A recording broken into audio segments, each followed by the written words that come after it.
Hello artists, and welcome to Fine Arts. This is Mrs. DiStefano, and this amazing bonus recording is all about Lesson 5.01, Fauvism Art.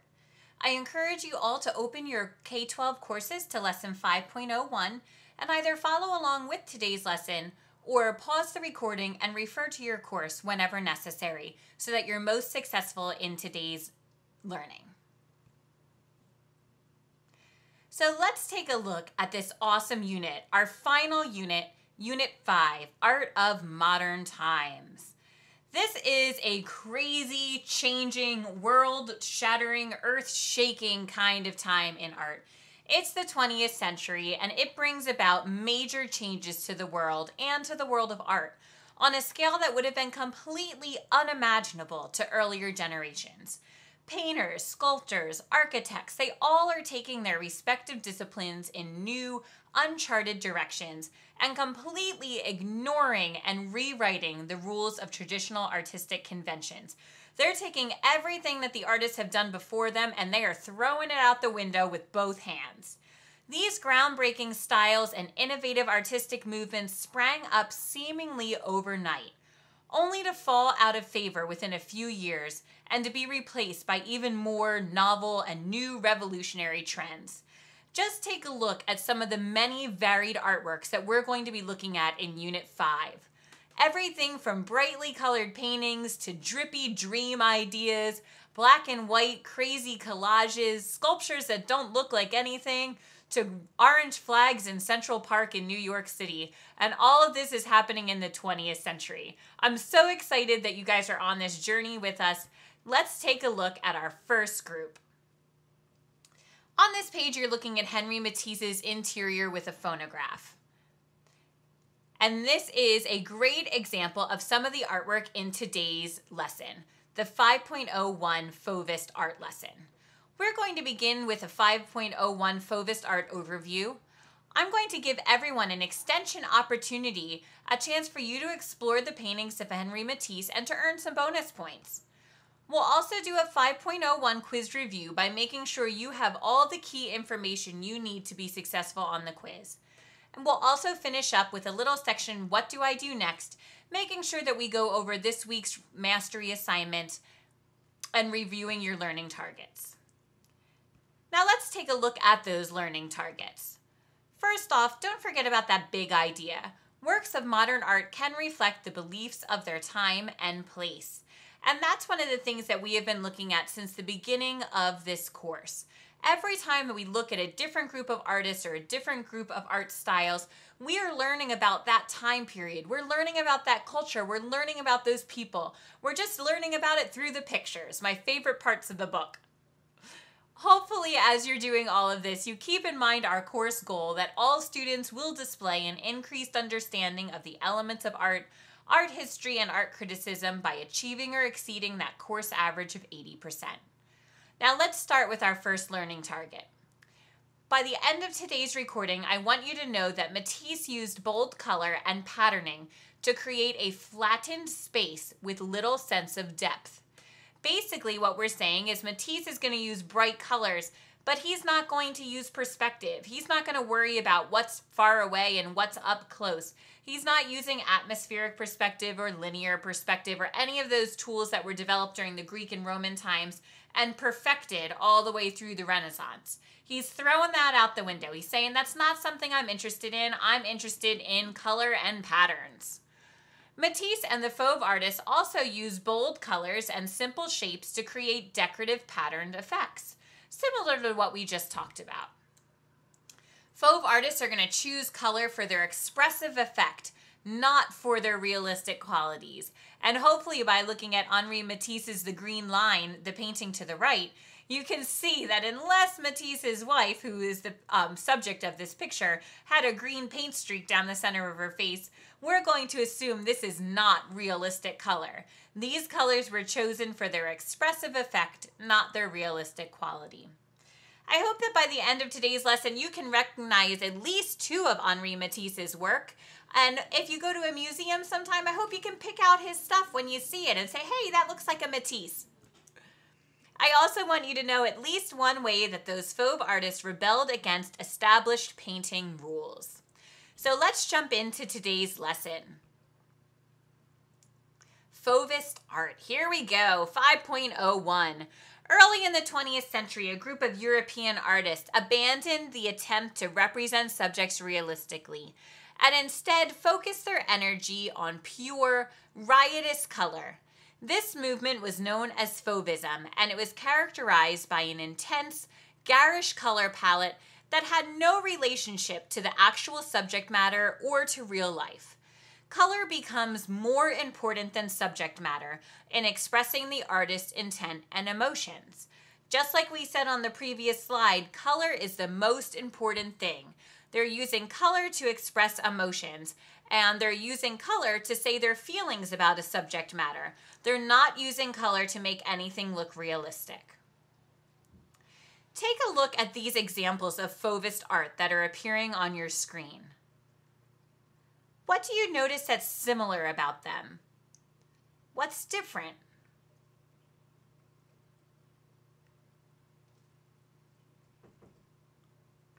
When I look at these artworks, there are a couple things that come to mind. But what did you notice about the colors, the subject, and the space in these artworks? Hopefully when you looked at the color, you noticed that they're very bright. We've even got some things that resemble like a neon green in that fourth painting. We've got bright colors. The colors don't necessarily seem to be based in reality. I'm assuming that this guy did not have red lines under his eyes, that there probably wasn't neon green water and a bright lime yellow sky, or crazy swirls in the water in the center painting. All of these colors are colors that the artists were interested in, but they aren't realistic. So I feel like I can say these are not realistic colors. In terms of subject matter, I kind of want to say anything goes. Do you agree with me? I mean, I see two portraits. I see something that's almost like a still life. It's two ladies and the guitar and a paper. I see a boat. I see a bridge. So I see landscapes. I see still life. I see portraits. I kind of feel like the Fauve artists are going to paint anything as long as they can do it with their bright colors. I also noticed that these artworks are not as realistic in their use of space as the artwork that we looked at in our early realism and naturalism lesson. If you can picture in your mind Rosa Bonheuer's Plowing of the Fields, or Henry Asawa Tanner's The Thankful Poor, or even Jean-Francois Millet's The Gleaners, all of those paintings look like we could step right into them. When I look at these Fauve examples, I kind of feel like if I tried to walk into them, I'd get smacked in the nose. It's very flat. What earlier art styles began to move away from realistic colors? Well, I think that the Fauve artists are sort of continuing where the Post-Impressionists left off. The Post-Impressionists really started to move away from realistic colors. And then we even got to the Scream with Edvard Munch, and those colors were just based on emotion. And the Fauve artists really liked that idea. Some other artists who use color to show emotion, well, two that come to my mind are Edvard Munch from the Symbolist lesson, and also Vincent van Gogh from our Post-Impressionist lesson. Both of those artists really stand out to me as being artists who use color to show emotion, and those two artists are a great influencing factor on the Fauvist arts. But here's the question of the day. How do you think the public will react to these artworks? Well, if you're saying probably not good, you are correct. They were not sure about it. But let's think about what's going on during this time in history so that we can understand this. The information from this slide is on page 4 in your course. The 20th century in Europe. Let's see what was going on. During the first decade in the 1900s, Europe was still enjoying that peace and prosperity of the Belle Epoque discussed in our previous lesson on symbolism. But transformation was underway. Do you remember those thoughts about Sigmund Freud that he had? A lot of artists and a lot of philosophers were thinking this peace can't last, this prosperity can't last. People are too focused on money. Things have got to change. And with that, around the world, impoverished workers were forming trade unions to obtain fairer shares of wealth generated by industry. Women were demanding the right to vote and participate in politics. And populations of Europe's colonial empires began to push for independence. The art world was not immune to these changes sweeping through Europe. A small but very influential group of painters, mostly French, rebelled against the conservative establishment that they felt limited their opportunities as well as their artistic freedom. They formed the century's very first independent art movement, a sort of loose-knit, ramshackled, short-lived group that had a major impact on artists and styles for the rest of the world. It's funny, actually, when you think of it. This time period in art, this little art style happens in like a blink of an eye. Just a couple years. And in that time, it changed everything for how art is going to be done from here on out. But here's my question to you. How would our lives be different today if no one ever had the courage to stand up for something that they thought was right? I mean, during this time period, that's really what it's about. People are kind of fighting back. They're forming trade unions. They're saying, you can't have us working from 7 in the morning to 7 at night for $2 a day. You can't do that. It's not right. You can't have kids working here. You can't have women being 50% of our nation's population and not give them a say in who's going to run their country. And you can't tell me that as a small colony, I have to listen to what you say because you're bigger. People are starting to stand up for themselves, and artists sort of lead the charge in that. Artists are sort of doing their own thing and saying, hey, everybody, it's okay. Come along with us. It's going to be a rough ride, but we're here together. Can you guys think of any examples or any other times where a person or a group of people helped to make a change that still benefits us today? Can you think, like, what about civil rights? That's a big one. You know, a huge fight that took place.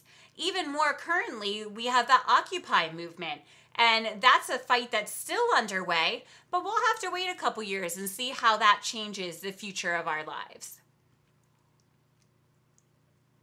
The following information's on page 5 in your course, and it's all about those wild beasts. During the 18 to 1900s in France, only artwork that met the certain French salon criteria was allowed to be displayed. So by the early 1900s, several French artists began to challenge this idea. Why do we have to paint what you say? Why do we have to paint how you say? Why do we have to paint what you say? Why does it have to be your subject, your colors, your style? That's silly. We're all looking the exact same way. And these artists were saying, yeah, I've got some other ideas. I have some other things I want to try, and I think I'm going to do it. And so what they did was held their own show in the fall of 1902. And this show was called the Salon des Automne, and it was open to all artists and all styles and all artwork. At the third annual Salon des Automne exhibition in 1905, painters exhibited works of art with spontaneous brushstrokes and colors that were so vibrant, so bright, so unrealistic that many viewers found them difficult to look at. And what I think is so funny is we look at these now, and you might like them or you might not like them, but they don't really seem like rebellious. I mean, it's not like a face tattoo, but you're looking at them and you're like, all right. So he painted a green line down her face. But this was a big deal. Nothing looked like this up until now. And so that's kind of interesting. At the show, an art critic mockingly called the artists Les Fauves, French for the wild beasts. But instead of being offended, these artists were like, yeah, that's right, we're wild, go team, let's all make up a t-shirt. They kind of embraced that idea, they kept the name, and they're like, that's right, we're the Fauves. So how wild are you, artists? Do you believe that there should be some rules and restrictions based on public artwork, similar to the salon? Maybe you have certain feelings about what should be in a public area, like a park. Or do you fall into the other camp, like, hey, I don't think there should be any limits on creative or artistic expression. But then think very carefully, like, does that really apply to anything, everything? And that's sort of the balance. That's the tricky give and take that's going on in the art world right now. On page 6, you can start to explore 2 of the wild beasts. Andre Derain, who's pictured at the top of the page with his painting, The Bend in the Road, and Henri Matisse, whose Red Room picture is pictured towards the bottom. Matisse, in true Fauve style, said, "When I put down green, it doesn't mean it's the grass. When I put down blue, it's not the sky." He's picking colors because he likes them and he's interested in them. The Fauves embraced their new name, and it seemed to help give them the freedom to escape the confines of traditional art. Like the Impressionists and Post-Impressionists before them, the Fauves love to apply paint straight from the tube, but instead of choosing colors that work well together, the Fauves deliberately are trying to come up with colors that kind of clash, that sort of vibrate around each other. To this group of artists, color is more important than subject matter. Color is more important than realism. Color is more important than creating a believable sense of space. And color is even more important than being accepted. Henri Matisse knew that the reaction to his artwork was so violent, so poor, that he never let his mom or his wife come to his shows or his exhibitions because he knew that they would be taunted and ridiculed the same way he was. He was like, "I can take it, it's my decision," but he didn't want to subject that onto any of his family. Now, later in life, Matisse had wide range acceptance, but he had a fight to get there. And to him, he never backed down. His style of painting, his idea of color, that's what was most important to him. And it was more important than subject matter, being realistic, or being accepted. So what rules, if we had to sum it up, what rules did the Fauve artists reject? Well, they reject the sense of perspective and space. There's no real perspective and space in these artworks. I think it's really evident in Matisse's The Red Room, where the tablecloth looks like it goes right up into the wallpaper. There's no sense of a flat table moving up into a vertical wall. They also reject all of the ideas about color, which I think is pretty evident. And they also reject a lot of ideas about detail. These artists could paint all the details if they wanted to, but it wasn't how they wanted to do it. In fact, Henri Matisse was a super realistic drawer, but he would draw his subject matter like 6 or 7 times before he got to the painting. First, he'd draw it very detailed. Then he'd draw it again and he'd take out some of the details. He'd say, "What can I get rid of? What can I eliminate so that people still get it, but they don't need all this stuff?" So he'd eliminate a little bit more. Then he'd draw it again and eliminate a bit more, draw it again and eliminate a bit more until he got to his final area where he was like, "Okay, I think I've gotten this down to the basic elements. These are the basic colors I need. These are the basic details I need." But he was sort of all about getting rid of, flattening perspective, enhancing the colors, and eliminating the details. Let's take a look at a little bit more at Henri Matisse because he is such a cool dude. Pages 7 through 9 in your course. Despite living through 2 world wars, Matisse created paintings that lived and breathed a sense of joy. Pablo Picasso described him as having sun in his belly.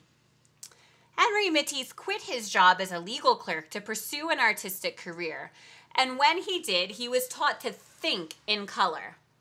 Matisse studied the Impressionist works of Gauguin and Seurat, but he was particularly influenced by our friend Vincent van Gogh.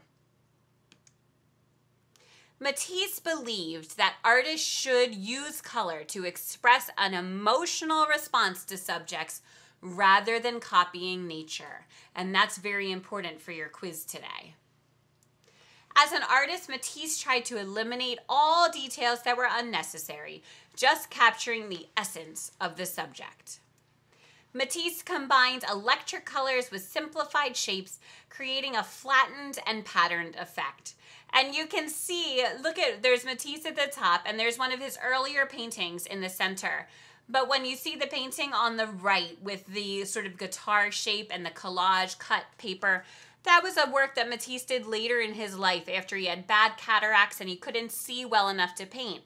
And he would cut out these shapes and his daughters would help him glue them to the paper. So he created artwork his entire life and was always working to use color to express emotion, to simplify space, and to flatten, use his patterned effects and flatten those shapes out. What a cute little man. I love him. Let's think like an artist for a second here. The Fauvism and other early 20th century artists showed a dramatic change from the realistic or representational art to art that recreates reality. Now, when you look at the three images here, you can see from the top a Sophonisba painting, the chess game from the Renaissance. You see Vermeer's The Kitchen Maid from the Baroque time period. And then we have the green line from Henri Matisse at the bottom from the Fauve time period. And you can see, again, artists that are representing reality on the top to Matisse, who's recreating his own version. Renaissance and Baroque artists use chiaroscuro to give their figures a sense of form. Their colors are natural and they're very realistic. But my question for you is this: how does Matisse's Fauvism portrait differ from all of these examples? Well, you can earn bonus points by sharing your thoughts with your teacher, and you know that I love bonus points. Consider telling me how Matisse's color, composition, and space are different from the Renaissance and Baroque paintings on this page. Now I'd like to give you guys another chance to have an extension opportunity. This is based on the information in your course on pages 11, 12, and 13. And this is a chance for you to explore The Red Room by Henri Matisse. We're going to work to critique another work by Henri Matisse, The Red Room. You're going to begin by describing the artwork by listing everything you see, and then reading pages 11 to 13 in your course to discover the remaining questions on the following slide. At any time, you can contact your teacher with questions.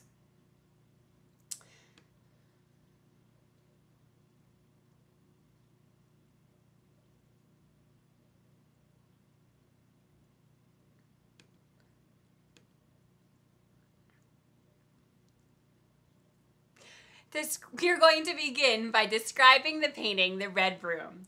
Pretend you were trying to explain to someone else who has never seen this artwork before. This was an exercise I used to have to do in college a lot. One person would sit with their sort of blindfolded or their back to you, and you would have to try to describe things and get them to recreate it.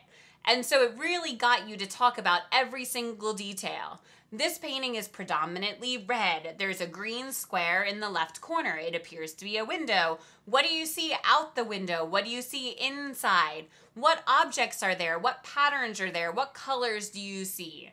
And that's a great exercise for you to get into. It's that first step of art criticism, describing. And you can check your response on page 11 in your course. Here's some other questions for you to consider for your extension. On page 12, do you think that the parts of the Red Room painting are realistic or abstract? Explain your choice. Do you think it's real, or do you think it's sort of made up, not in reality, apart from reality? That's abstract. What influenced Henri Matisse's choice of patterning in his artwork? What do you think it means when they say Henri Matisse used artistic license? What do you think that means? Then move to page 13, 3 paintings in one. I love this. Read about the changes the artist made in his painting. If you owned the painting Harmony in Blue, as this was originally called, do you think you would have given it back to Henri Matisse to paint it red? The basic story is that he painted this painting once where it was all green. Then he painted it where it was all blue, and somebody bought it. And then it kept nagging at him, and he was like, I don't know, it's not right, it's not right, it's not right. And he asked for it back, and he repainted it red, and then he gave it back to him. So how would you feel about that? And finally, do you think the fact that Matisse uses bold, unrealistic colors, patterns, and simplified shapes make his work more or less valuable than the realistic artwork we studied earlier in the year? You can put your answers to that along with these opinion questions into the Unit 5 extra credit Dropbox, or K-mail your responses to your teacher to get credit for watching today's recording. What do you think the key elements of Fauvism painting are? What are those main things that really stood out to you when we talked about Fauve painting? Well, I'm hoping that you were able to pick up on their bold colors. Also, their unrealistic colors that show emotion, their flattened sense of space, and their limited details. What do you think, though, is the most important thing about this style, the most interesting thing? What do you find interesting about the Fauve artists? And how do you think that Fauve art will change the future of the art world, in your humble artistic opinion? Now let's check out the big ideas here. What do you do next? The question on everybody's mind. Well, first, if you haven't already done it, artists, make sure you finalize your Studio 4 project and submit your work into the Studio 4 4.05 Studio 5 Dropbox for grading, because my fingers are itching to give you 30 points. Review Lesson 5.01 on Fauvism and consider sending in my extension questions from today's recording. Take that 5.01 quiz and make sure you ace it. If you don't, contact your teacher or review the information and be sure to take it again. Also on your to-do list for today is to read and study Lesson 5.02 on Expressionism. This is an interesting art style and one that I think you'll enjoy, and you'll see how Expressionism pulls right out of Fauvism. And don't forget to take the 5.02 quiz. Don't forget to come to our next live session, a double lesson on Cubism and art and politics. It is a great lesson with so much to talk about, and it's all about one of the world's most interesting artists, Pablo Picasso.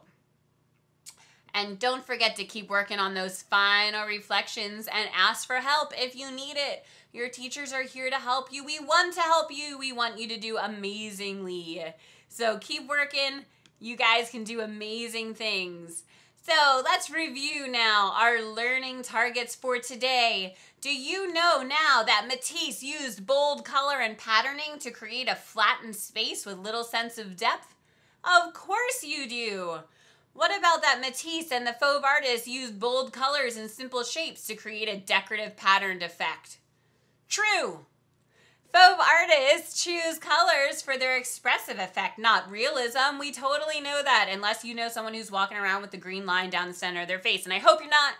So that would be confusing. It would mess us up on our quiz. Fauve artists choose colors for their expressive effect, not for realism. Can you recognize two works by Henri Matisse?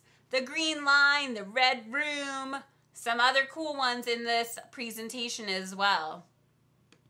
And I hope you guys know at least one way that the Fauve artists were fighting the power, rebelling against the established painting rules. And it might not seem so rebellious to you, but it was quite scandalous at the time, I can assure you, artists.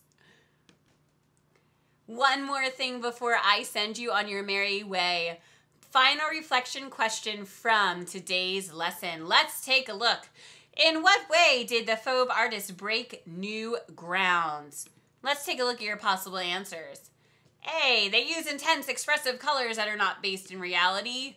B, they created detailed images that showed a convincing sense of space. Or C, they used line and color to show the injustices of an industrialized society.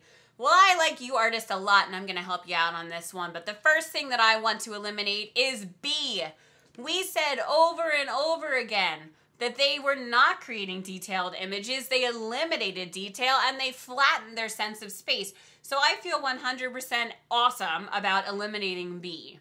Now I'm looking at A and C, and I'm going to look at those again. Which way did artists break new grounds? I think the next one I'm going to eliminate is that using line and color to show the injustices of an industrialized society. I mean, that sounds kind of convincing. We know we're in the Industrial Revolution, but that's not anything we talked about today. And because of that, woohoo! The correct answer is A. Look how smart you are. Don't forget to circle that, save that. That is on this week's final reflection. And with that, my friends, I want to remind you all that hard work cures everything. I think so, and so does Henri Matisse, and he's cute, and he's our lesson for today. So work hard. You can have amazing things happen. Have a productive day, artists, and I hope to see everybody at our next live session. Thanks so much for listening. Have an amazing, productive, hardworking art day. Thanks, everybody. Take care.